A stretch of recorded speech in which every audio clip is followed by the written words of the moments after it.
Nakikita nyo na yung mga tao ng administrasyon hindi alam ang sinasabi nila. Yung sabi ng spokesperson ng DOJ na sila ang competent judicial organ, ehekutibo po sila, hindi sila hukuman.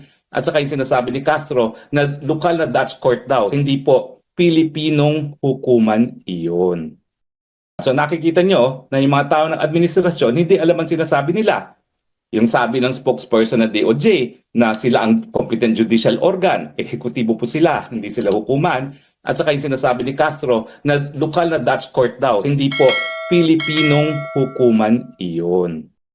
Ang diffusion, bansa lang ang nagpapakalat niyan sa iba't ibang bansa. Ibig sabihin, nanggaling sa Pilipinas yung diffusion order. At yung diffusion order ay nakikiusap ang Pilipinas na arestuhin or at least i-facilitate yung pag-aresto para ma-extradite ang isang tao. Siguro kaya sila kumuha ng diffusion order, ang intensyon nila sa Hong Kong huhulihin. Pero kung ikaw ay merong diffusion notice, bakit mo na mapadadala sa sarili mo yan?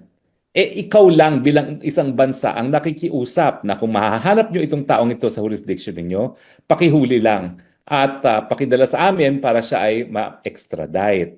So malinaw po, hindi nanggaling mismo sa Interpol ang diffusion notice. Yan po ay nanggaling mismo sa gobyerno ng Pilipinas.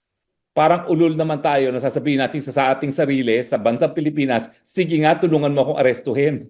Ang ibig sabihin po niyan, Pilipinas lang talaga ang nagdesisyon na arestuhin ang presidente. Wala pong kinalaman ang Interpol, wala pong kinalaman ang International Criminal Court. Sa katotohanan, nabulaga na lang sila at nandyan na ang pagkatao ni Presidente Rodrigo Roa Duterte sa dahig na hindi pa naman sila formal na humihingi ng kooperasyon ng Pilipinas. Ibig sabihin, talagang nais nilang tanggalin si Presidente Duterte bilang tinik sa kanilang plano na Marcos forever.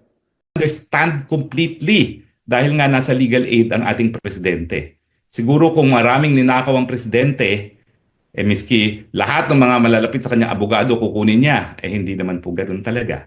So I completely understand at yung mga iba na marami daw nasasaktan, kasi kwanto, di daw dapat nangyari sa akin ito, wag po kayo mag-alala.